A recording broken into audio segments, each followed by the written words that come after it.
This podcast is part of the Michigan Sports and Entertainment Podcast Network. Go to michigansportsandentertainment.com for more great podcasts. Look out, Larkin's wide open. There's the pass. He's in the clear.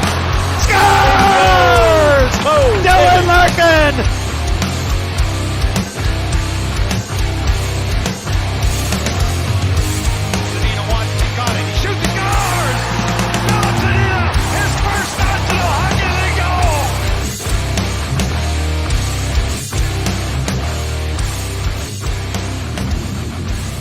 Yo, what is going on, everybody? Welcome back to this week's episode of the Hockeytown Rundown podcast. I am joined, as always, by my wonderful co-host, Jay. What's going on, Jay? What's going on, Chase? Just got done watching the Wings and Devils game. It's February 13th, and we'll talk about that game a little bit. But, yeah, so far, so good. You know, Wings are getting some guys healthy, which is good. At the end of the season, we're actually starting to get guys back that, you know, we've been excited to watch for the entire season. You know, guys like Mantha and, you know, Athanasiou came back. Unfortunately, you know, since then, Zadina has gone down with an injury. I think he'll be back within a couple weeks. It sounds like nothing overly serious. But Nielsen's come back, and Helm has also come back, which means that we've sent down Giovanni Smith. And who else did they have up? Hirose.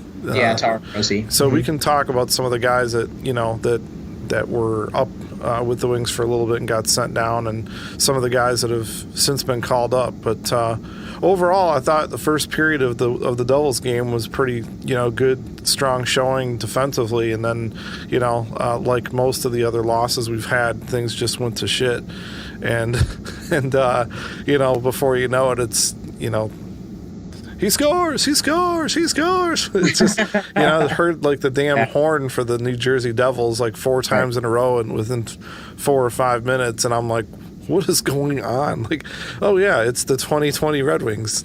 That's what's going on.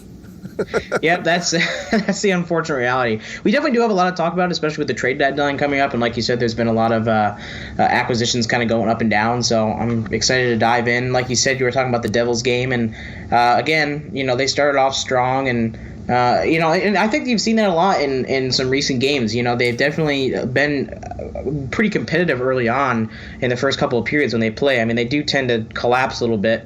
I know they had, I can't remember what team it was against. They had a little bit of a collapse where they won in a shootout a couple days ago. I can't remember exactly what game that was. Yeah, and there was something on the post-game show today where they were talking about how the Red Wings have a negative 43 goal differential in the third period, which is worse than the NHL. Of course.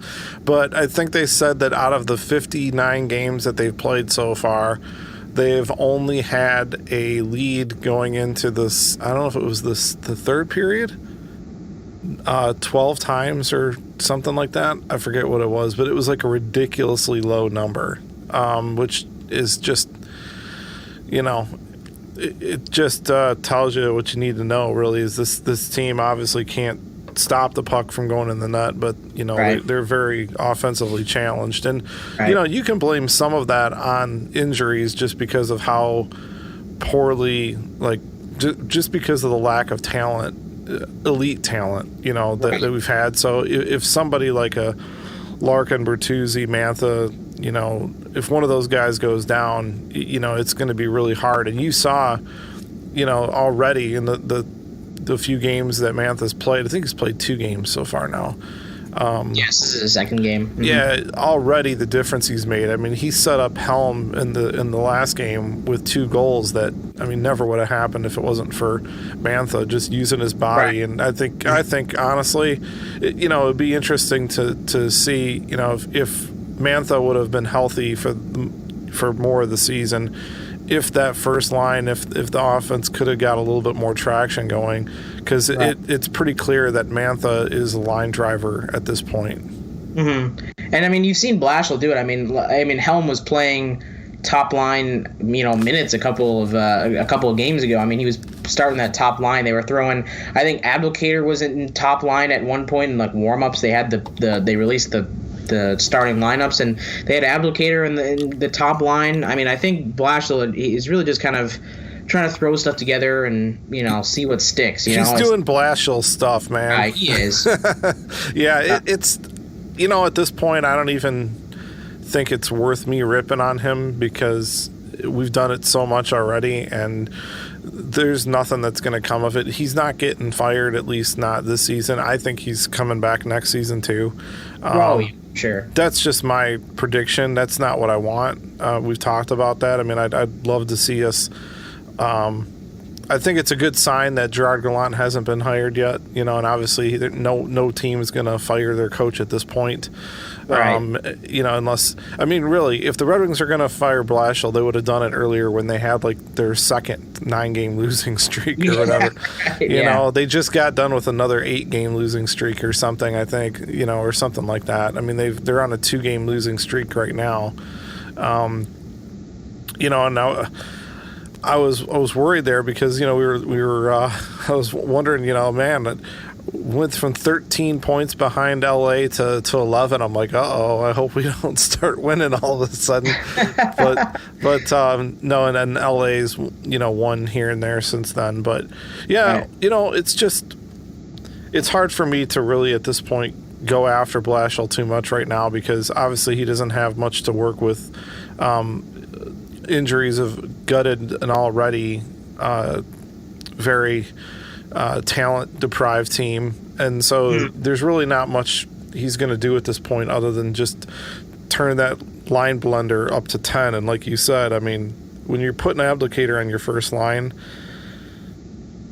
I don't even know why. I don't even know, regardless of what is going on in the game, I don't know how that ever is a good idea at this point. I mean, we're not talking, just an Abdelkader playing with Pavel Datsyuk here. I mean, this isn't the same Abdelkader, and he's definitely not playing with the same talent. What? I said he might think it is. He's like, we'll put him in the top line, and maybe it'll be the Datsyuk situation all over again. That's what earned him his extension. So. Yeah. Well, somebody actually went on Twitter this morning and suggested, that Yzerman should, buy him out during the summer. I'm not sure what his buyout is. That's a good question. It's whatever it is. It's too much, especially for a team that's rebuilding. The Red Wings have no business buying anybody out this year. There's no reason to buy anybody out. I mean, the only reason you would consider it would be for roster space. And what's the worst? They won't make any acquisitions, but yeah, I mean. Grand Rapids is already a young team. If they had to throw somebody down to Grand Rapids and bury them, they could. I mean, that's what they did to Erickson, and now they waived him. He's probably going to go back down there. Yeah, he already passed waivers. So did he? He cleared waivers, so he's already back down in Grand Rapids. It's a nice thing to see that he went down to Grand Rapids and not Gustav Lindstrom, though. Yeah, I know. That was a pleasant surprise. I'm actually surprised that he got sent down over Lindstrom. So that was something I really liked. So I think, like I said, Gustav Lindstrom is one of the guys who recently got called up. And, I definitely think, we were talking before this, and you said, he struggled a little bit in the prospects tournament earlier in the year. But he's definitely, in the games I've watched, he's looked really good. I haven't really heard his name much, but it's a good thing. That's probably a good thing. He's doing his job. Well, he's not going to be a point producer at the NHL level, and probably not at the AHL level either. The thing is, he's played with men before in the SHL, so he knows the pro game. I think for him, for what I understand, the biggest learning curve he had was getting used to the smaller ice surface because he'd never played over here.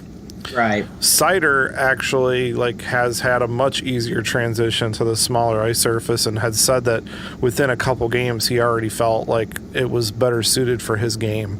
Interesting. I think Sider attacks more, both offensively and defensively. Yeah, I would agree. Defensively, excuse me. I think he's just more aggressive, looking for the hit, looking for the opportunity to separate the guy from the puck, where I think Lindstrom is going to be a much more positional type player. He's going to be, the kind of guy that's really going to try to cut people off, take good angles, really try to do his best to end a play as early as possible and get the puck out. I mean, I think you're kind of hoping for a better version of Danny DeKeyser, really. I mean, that's the kind of defense. I mean, pretty much low event, conservative, stay at home. I don't know about stay at home. I mean, I don't really know if that's what I would say he is, but I think he's the kind of guy that you probably can, when this team is getting where it needs to be, he's probably a very dependable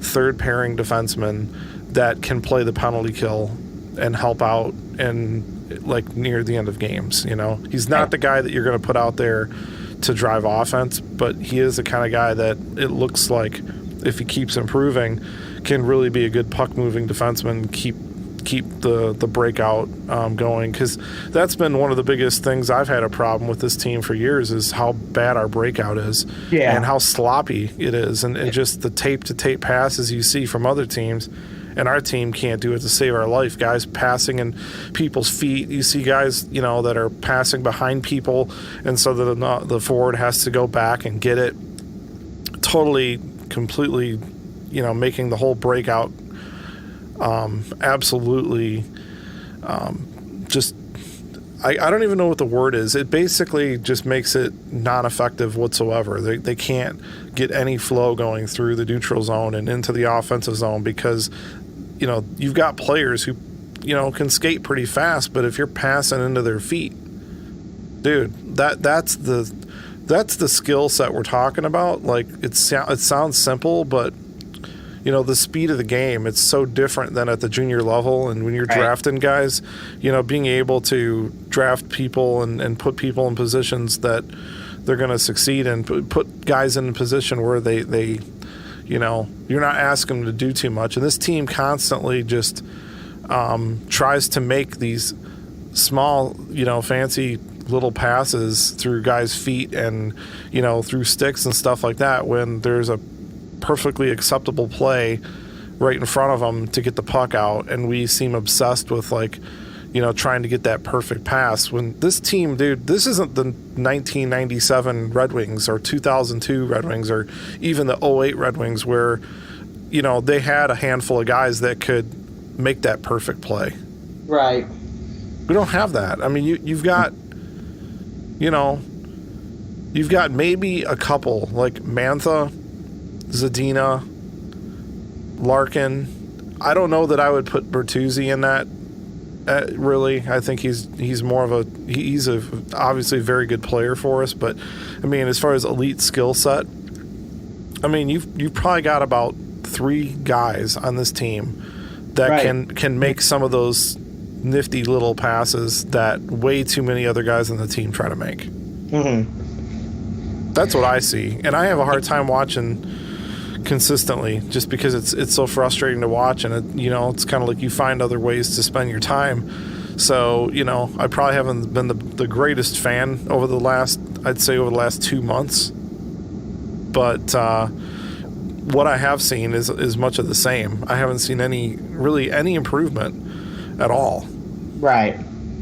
And that's the thing. I mean, again, I think there's a large amount of that has to come down to injury and talent gap. And, I think it's just the guys, these lower talent guys are obviously trying to fill the shoes of guys like Fabry and Mantha, who are out of the roster due to injury, and even Zadina in that sense. And they're trying to make plays they can't make, and obviously that leads to sloppy hockey. And like you said, it really just doesn't make for good hockey. But I actually wanted to point something out here.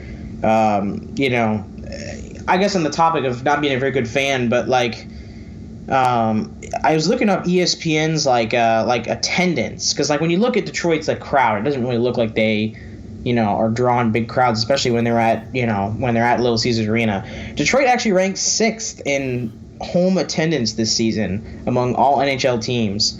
Is it tickets sold or actual people in the seats? I mean, they're averaging right now. They're averaging, right? 18,000. They're averaging 18,854,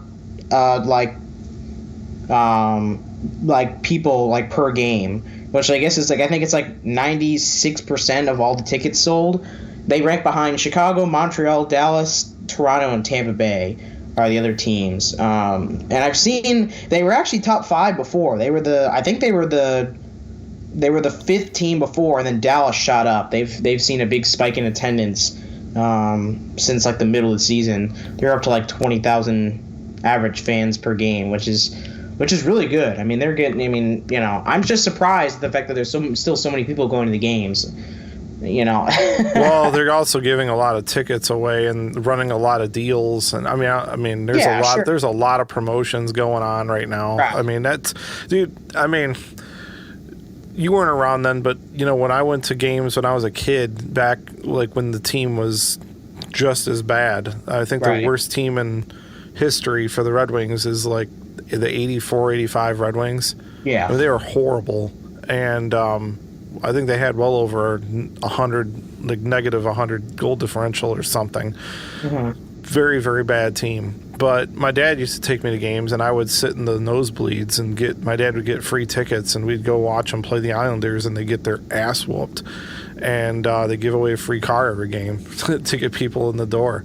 And even then, I mean, it was pretty sparse. I mean, there's not a lot of people showing up to those games. Right. But, it's a new arena. It's just funny, though, because it's expensive to go. Like, that's what I mean. That's what I'm saying. They must be giving away tickets like crazy, because those tickets are not cheap. We talked about going to a game when we were up there seeing family, because I've never actually been to Little Caesars Arena. I've been to multiple Red Wings games. I've been to the Joe plenty of times, but I've never been to Little Caesars Arena, which is something I need to do. It's a big thing that I need to get to. But I've heard of it's expensive. Like, I've heard the ticket prices are insane, which makes sense for a new stadium. But again, everything else is expensive, though, man. The food, the drinks are way more expensive now. The parking is, I always park in Greektown and take a shuttle, so whatever, that doesn't really matter to me. But I mean, it's, as far as like the tickets go, yeah, that's one thing, but you're still going to spend a lot of money while you're there.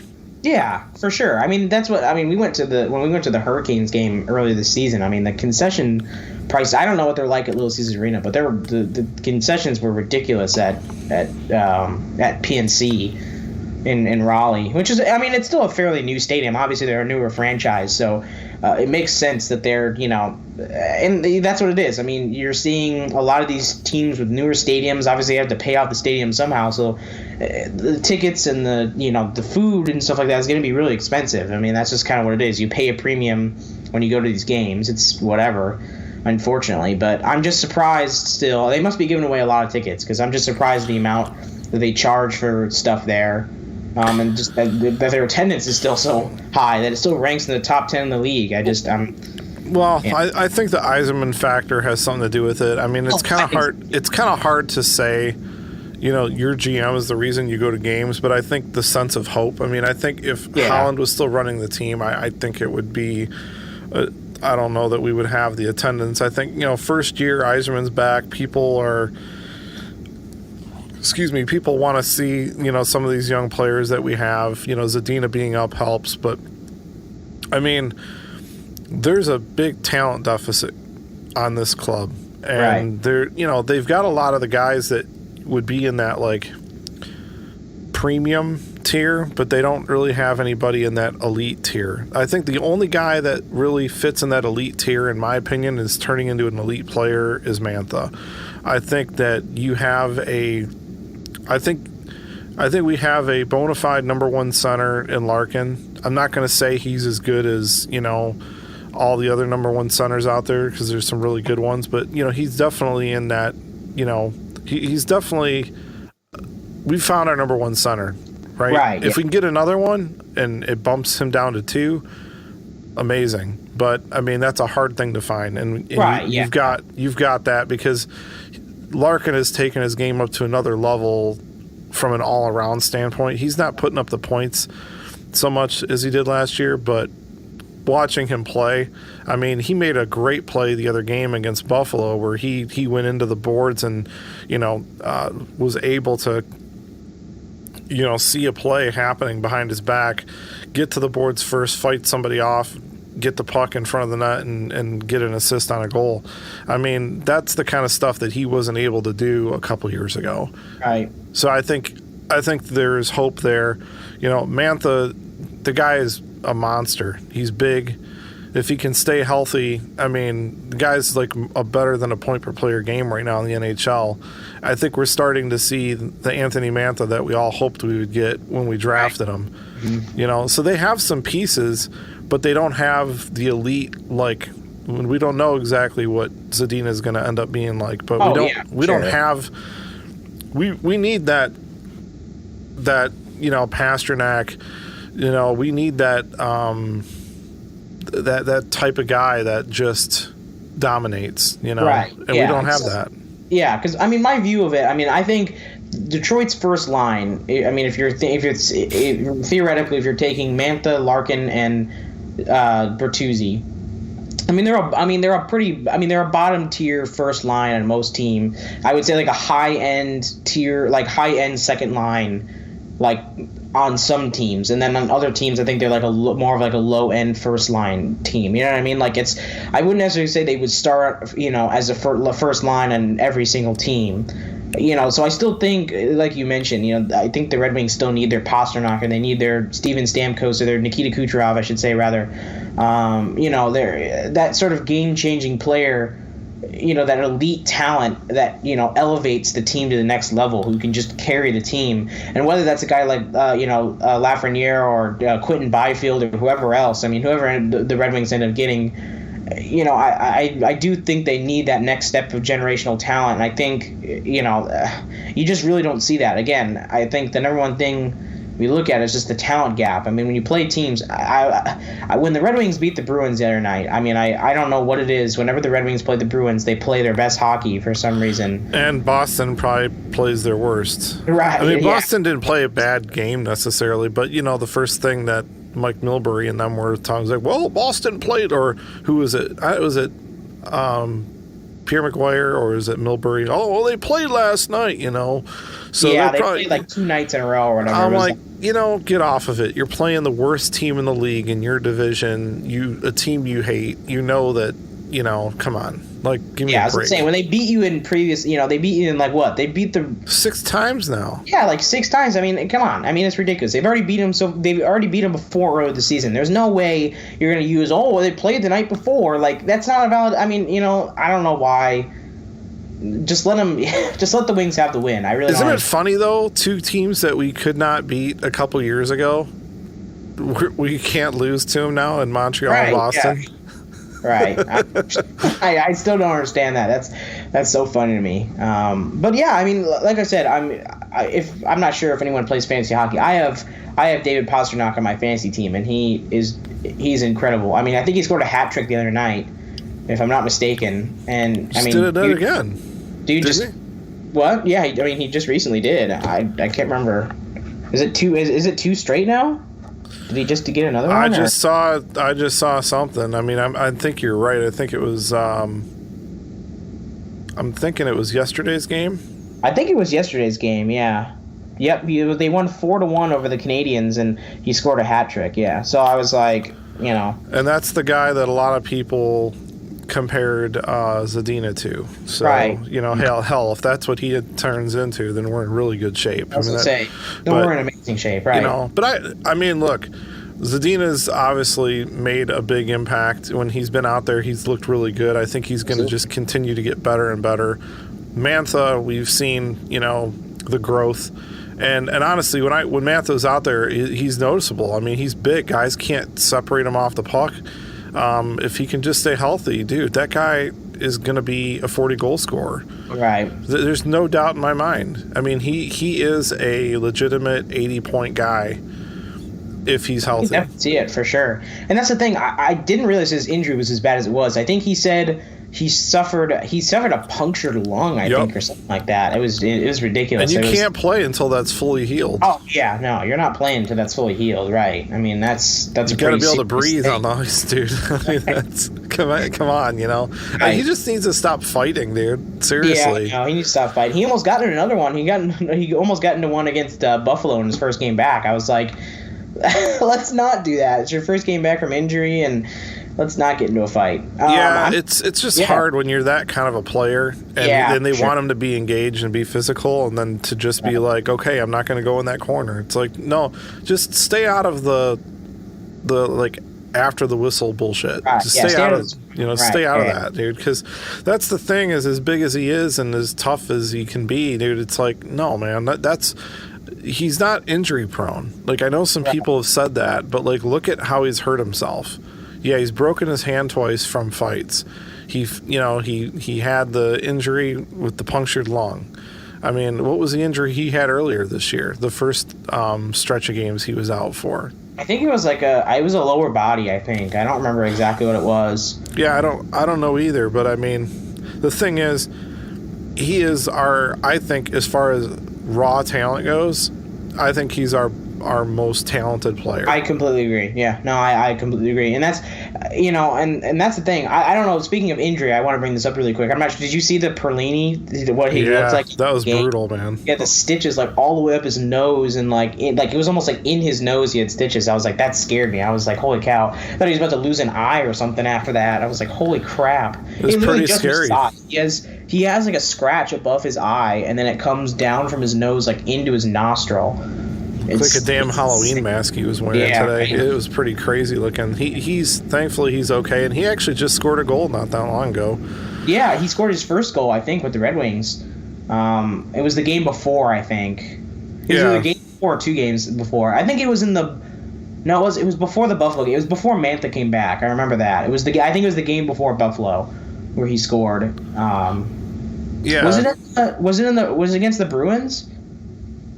I think so. I'm not 100%. I'd have to go back and take a look. But, yeah, I mean, he's been playing okay. I mean, dude.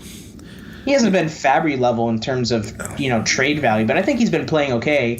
Like I said, you're obviously not going to get a Fabry out of every single trade. You know what, though, man? I'm going to tell you something. And I brought this up in our last show. And yeah, it was the Boston game. He scored in the second period and got the assist from Ernie. So what's that, like Ernie's third point of the year? Something like that. but that was the game that Athanasiou scored 2 goals in, and yeah. So anyway, back to Fabry. I think they're going to trade him. Really? Yeah. Well, and this is why I say it, and you just kind of alluded to it. So. He's due for. I mean, I don't think he was going to get a big pay raise. No, I don't think so either. But he's done enough for the Red Wings this year on a crap team to be able to convince another team that he could help them in a playoff run, especially on the power play, where special teams is so critical in the playoffs. He's not a 5-on-5. Like, I mean, he's okay. He's good. But, I mean, look, he's got 12 goals, 16 assists, 28 points right now. He's got an injury. He's got a track record of getting hurt. He's, and he's 24 years old. Whoever would trade for him, it's a hockey deal because they're not going to get they're going to have control over him. Now, do I think that the Red Wings should trade him? I guess it depends on what kind of contract that they would be looking at giving him. Right. If we're looking at like, okay, you're going to go on a 2-year prove-it deal, right? Kind of like what Mantha did with his last contract. Then I would say, okay, hold on to him.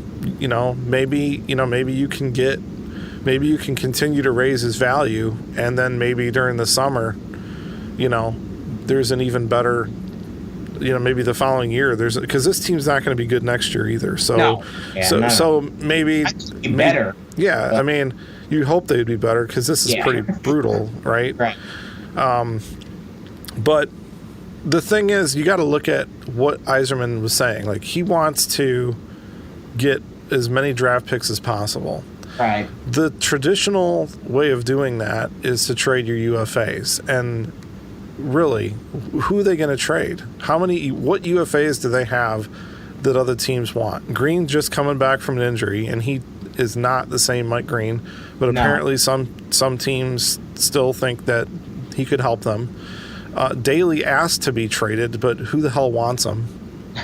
Really? I mean, apparently there were some teams that may be interested, like, maybe Dallas might want to bring him back, or Pittsburgh or something. I don't really know.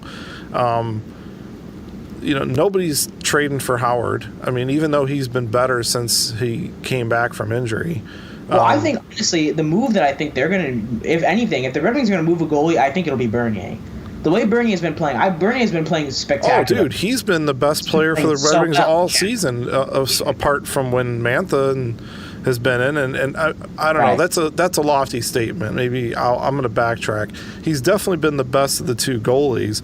Right. But, I mean, if you look at his numbers, considering how bad this team is, dude, I mean, you're absolutely 100% correct. My only concern is, what are they going to do? Like, right. Who are they going to put in, dude? I mean, what's his name is still out, right? Is Howard healthy or no? I think so. Well, I would think they would just call Picard up from Grand Rapids, and then I don't know. But who are they going to put in next year? I don't care about this year. I'm talking about next year. Like, what are they going to do? Next year is a little bit. I don't know. Maybe bring in maybe bring in a cheap free agent, or I don't know. I mean, that it's definitely interesting. I don't know if they end up trading Bernier, which I think might be smart. I think their top three, if they're going to get anything out of the trade deadline, they're either going to trade Anthony, Fabry, or Bernier. Those are your top three in terms of value. Then I think Daly and Green are kind of like in that gray area where, maybe you might be able to deal them. But I think those three are like the top three you'd actually get a decent return for, right? I think another guy that could go, but I don't think he will, is Darren Helm. Yeah. Partly because of that contract. Right. I think his contract, again, I think that'll kind of turn teams off. But he really hasn't had that big of a season. I don't think he's had, an active enough season to really convince teams that he's, going to bring some kind of veteran presence to, a playoff contender.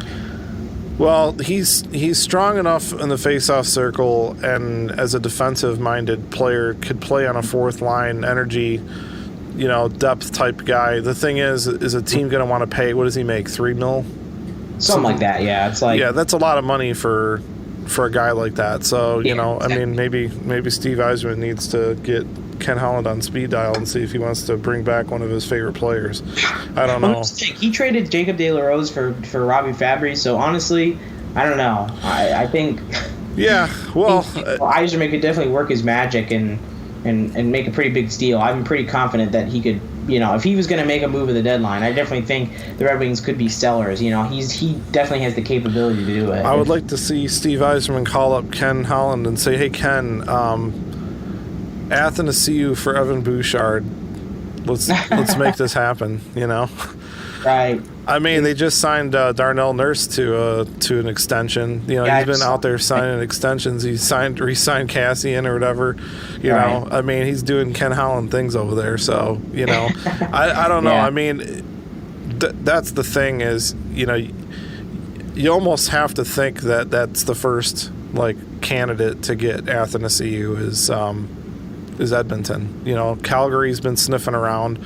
I guess they had some scouts at some recent games. I think at the Boston and Buffalo game, there were scouts from Calgary and some other teams. Calgary's looking for a right-handed forward, I guess. But I mean, I don't know as far as if they're shopping Athanasiou around, if you have a chance to grab yourself somebody like that, I don't think you're going to worry that much about what hand they shoot. Right. But they obviously they have some specific need that they've got. Them and Edmonton are fighting for playoff position. So in spots. So you kind of wonder what's going to happen there. I think Athanasiou is going to get moved, and I think the more we get in, the closer we get to trade deadline, and him scoring. I mean, that's what you want to see. You want to see that, hey, this is an anomaly. Look what he did last year. You see, healthy, playing big minutes, you can see what he can do. He's still got that talent. Teams still know what kind of player he is. Played with put with the right player. I mean, dude, Pittsburgh might even trade for him. Yeah, I mean, you just saw them. They just acquired. I thought they paid quite a lot for. With Tucker or Zucker? For Zucker, yeah. Zucker, yeah. They traded Galchenyuk, a 2020 conditional first, and I think a prospect. I can't remember who the prospect was. They tried to get Zucker last year or earlier this year. They tried to get Zucker last year, and they didn't. I can't remember what they offered for him last year. I don't think it was anywhere near that much. I know the conditional first has to do with if Pittsburgh doesn't make the playoffs this year, then I think it turns into a 2021 first. But those are the conditions on it. Yeah, I mean, Pittsburgh's in second place right now in their division. Right. Yeah, so, I don't think it'll be. Now it's tight, dude. It's tight. I mean, Columbus is nipping on the Islanders' heels there. Mm-hmm. Excuse me, and Pittsburgh is 3 points behind Washington. So it's tight. I mean, right. Philly, and Columbus both have 71 points, and it's in Toronto. Looking at, I'm kind of taking another glance at what's going on here with the wild card race here. I'm pulling for Florida to prove me right in my prediction earlier this year when I predicted that Florida would potentially unseat Toronto. But that was the case earlier. It was, yeah. No, I thought you might be onto something a little bit early, but I think it's, I don't know. There's still, like I said, there's still like 20-something games left, so anything could happen. You never know. Yeah, well, and Florida's got a game in hand on Toronto right now. But, I don't know. Just looking at who these teams are that are looking like they're going to make the playoffs and what their needs might be, just trying to figure out who the Red Wings have that could help them out. I'm just trying to see what the fits are. I mean, obviously, Yzerman has the relationship with Breeze. What's the guy's name? Is it Brisebois, the GM for Tampa Bay? I think, yeah. Whatever. I mean, he's got the relationship there. Obviously, he's got the relation with Holland. There's a lot of. I think he's going to do something. I mean, I think we just got to temper our enthusiasm a little bit here. I mean, real legit hockey deals, like where a lot more players are involved. A lot of times that stuff doesn't happen until draft day or close to the draft during the summer. Trade deadline, more and more it's becoming a lot of these smaller depth moves. There's always like this big swarm of like minor league deals, cap thing. I mean, that's the one thing the Red Wings have in their favor is they do have plenty of cap space to help out a team that may want to make a deal. And just knowing how Yzerman is, a lot more creative than Holland was as far as, getting involved in like three-way deals and stuff like that. You could potentially see Yzerman like picking up a contract here and there, just to free up some money for another team. And, if that's going to get us another second or third round pick, then hell, do it. I mean, I don't know. I'm thinking it's probably less likely that you get a second out of that with the depth of this draft. But, I mean, dude, the more tickets you have to the show, the better. I mean, that's the thing. We got to keep. But at some point, I mean, you're already seeing it happen, man. Like, we've drafted a lot. We've drafted more players in the last 2 or 3 years than any other team.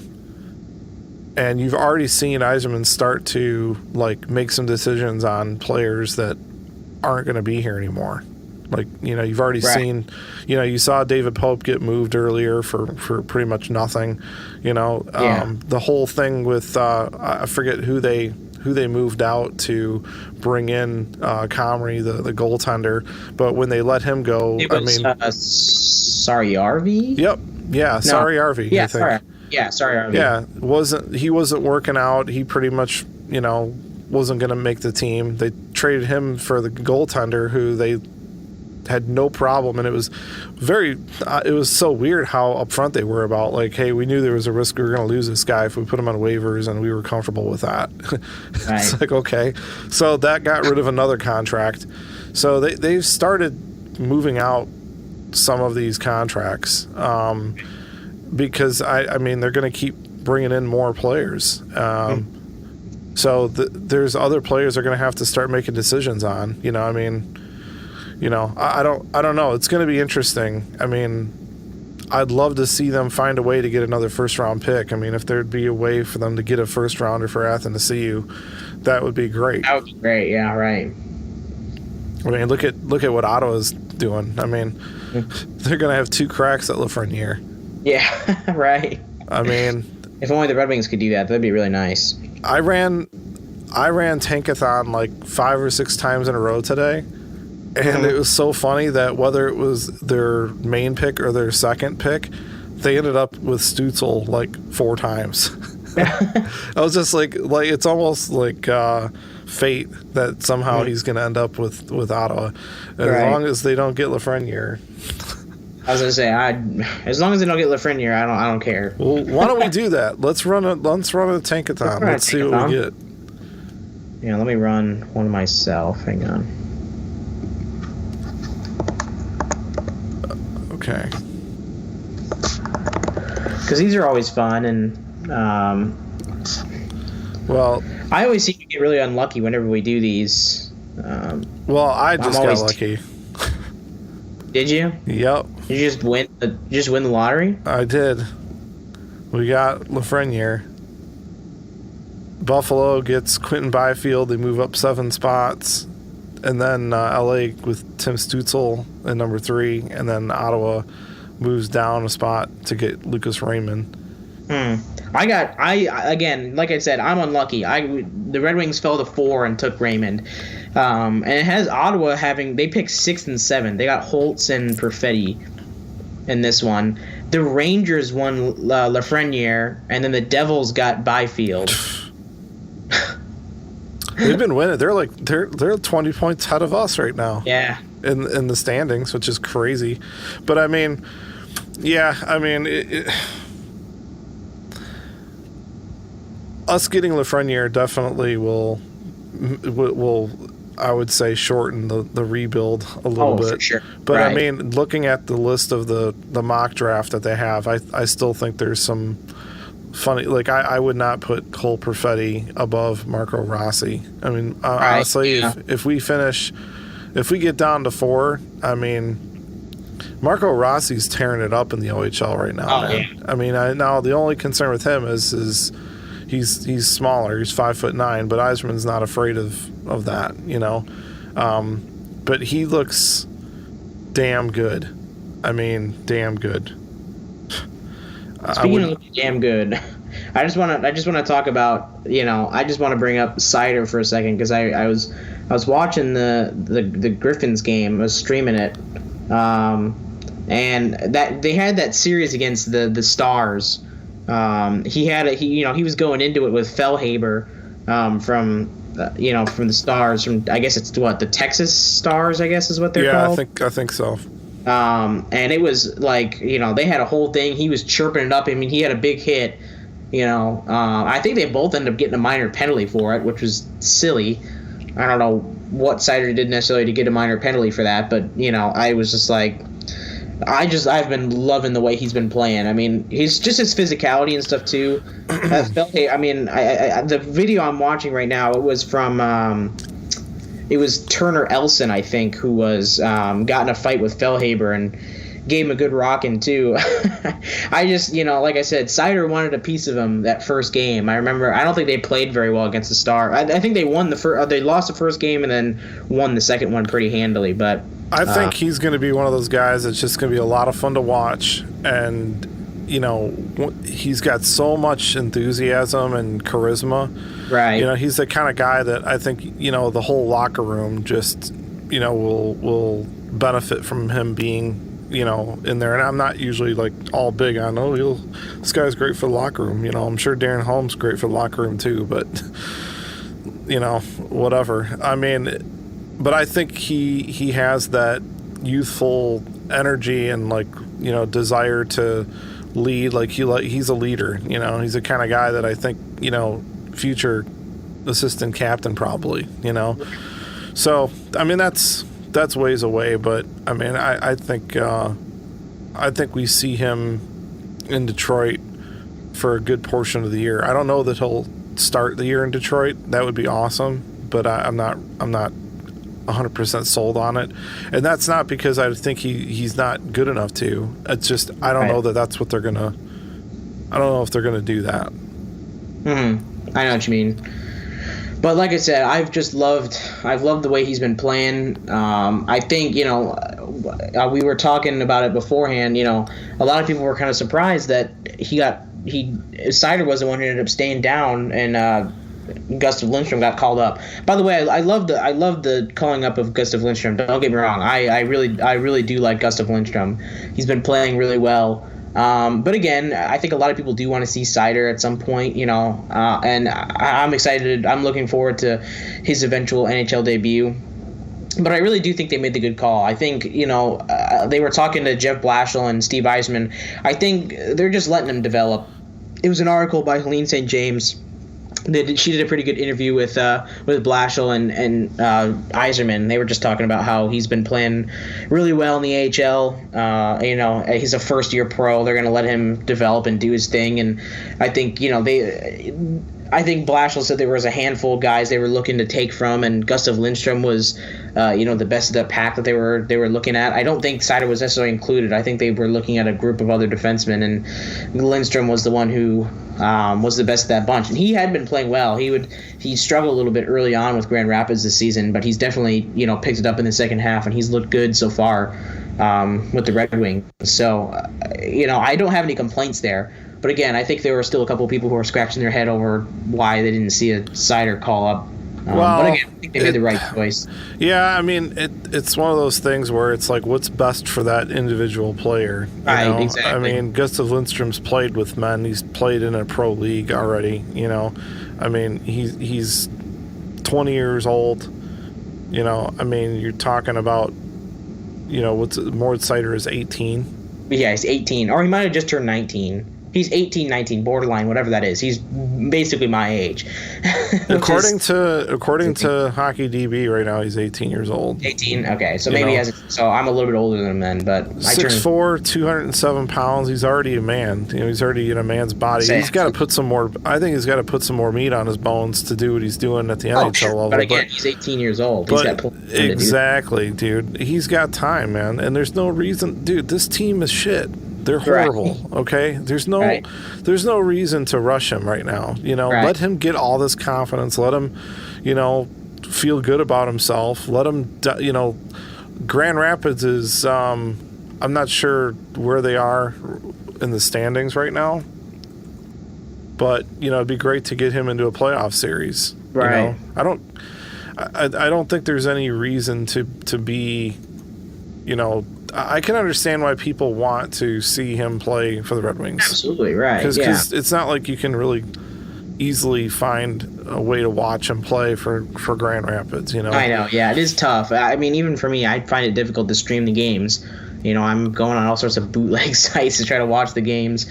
It's really just to see Seider. I mean, I like to see other guys, you know, I like to see Veleno and stuff like that play too. But, I mean, the main drive is Seider for me. You know, I try to get as many of those games as I can when I have the time.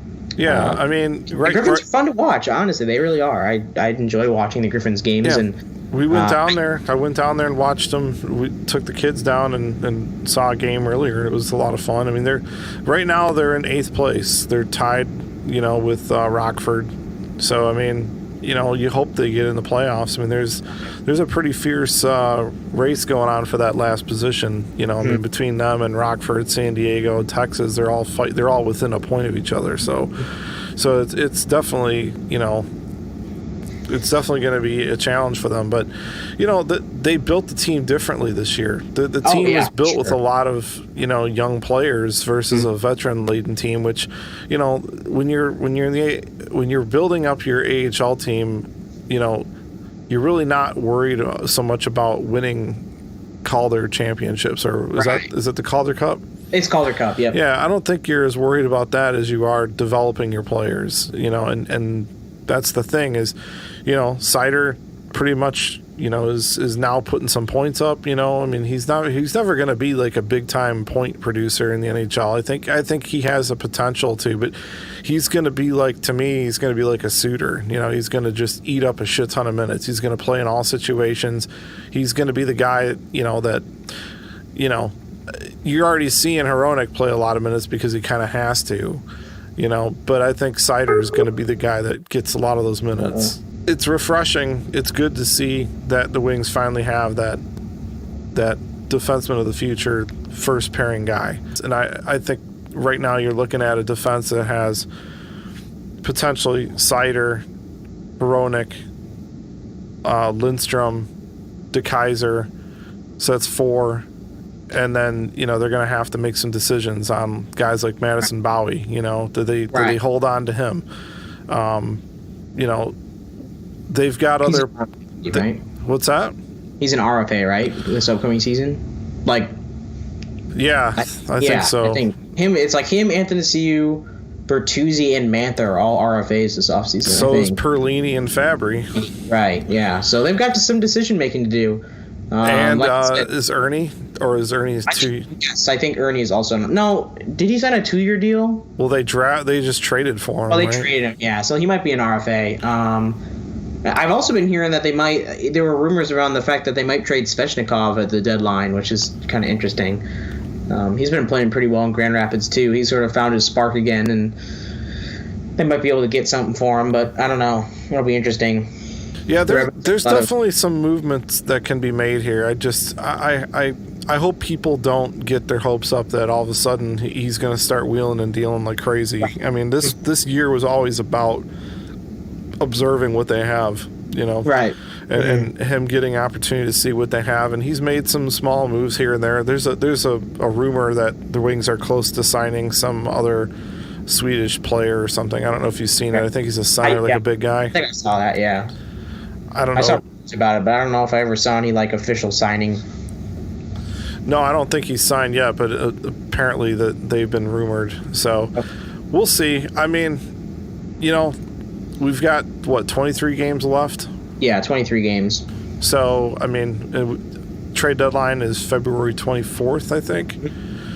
So let's do this. What are your predictions for trade deadline? What do you think is going to happen, and what do you hope happens? My personal, what I want to see happen, I want to see Anthony Ciu get dealt.